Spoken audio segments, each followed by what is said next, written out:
Yes. And ఇప్పుడు ఎన్నో అద్భుతమైన సినిమాలకి, ఎన్నో అద్భుతమైన పాటలకి మ్యూజిక్ అందించినటువంటి చరణ్ అర్జున్ గారిని మాట్లాడవలసిందిగా రిక్వెస్ట్ చేస్తూ ఉన్నాం.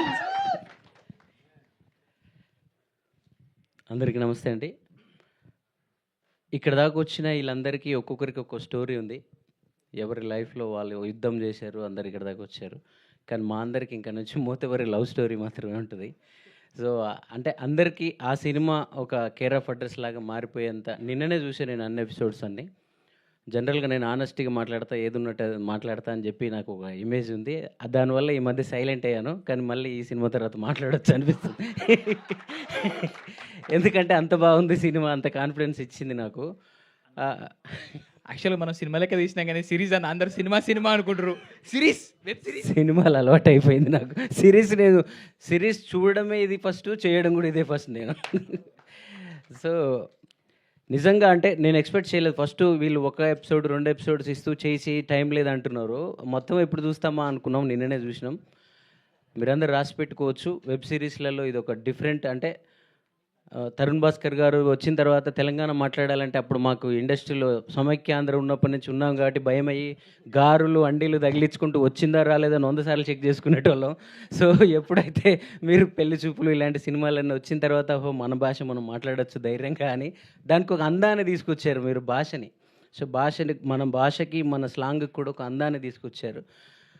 ఈ మోతబరి లవ్ స్టోరీ తర్వాత దొరసాని సినిమాతో మధుర శ్రీధర్ గారు కూడా ఆ రోజు ఒక రకమైన ఎనర్జీ ఇచ్చారు. మోతబరి లవ్ స్టోరీ తర్వాత ఈ మనిషి ఈయన ఉన్నాడు కదా, ఈయన కోసం కథలు పుడతాయి, చాలామంది కథలు రాసుకుంటారు. మధుర శ్రీధర్ గారు నాకు చెప్పారు ఇది చేయమని చెప్పినప్పుడే, ఈయనని రవితేజ గారిని రాజేంద్ర ప్రసాద్ గారిని కలిపితే ఈయన ఉంటారని.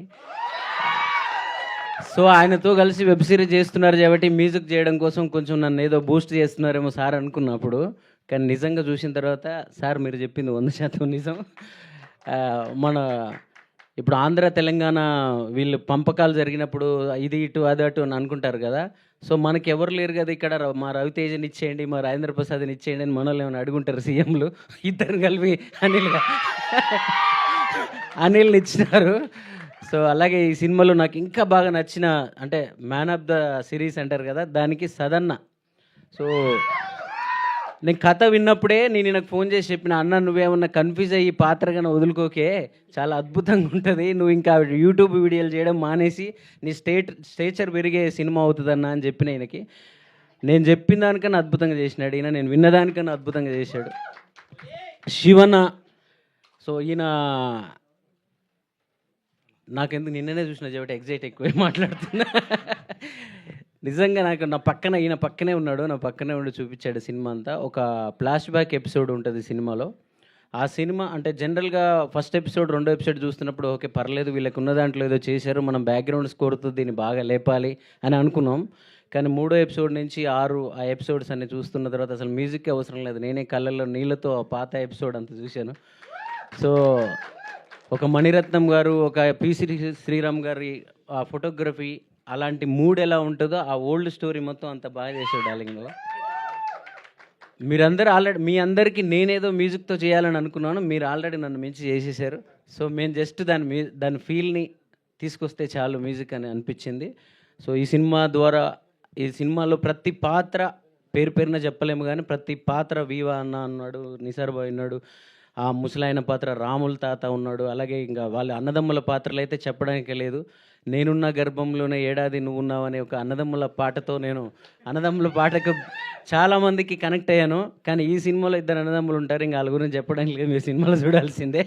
నేను చెప్పిన పాట అంత గొప్ప అన్నదమ్ములా కాదనేది మీరు చూడండి, అదే ఈ కథ.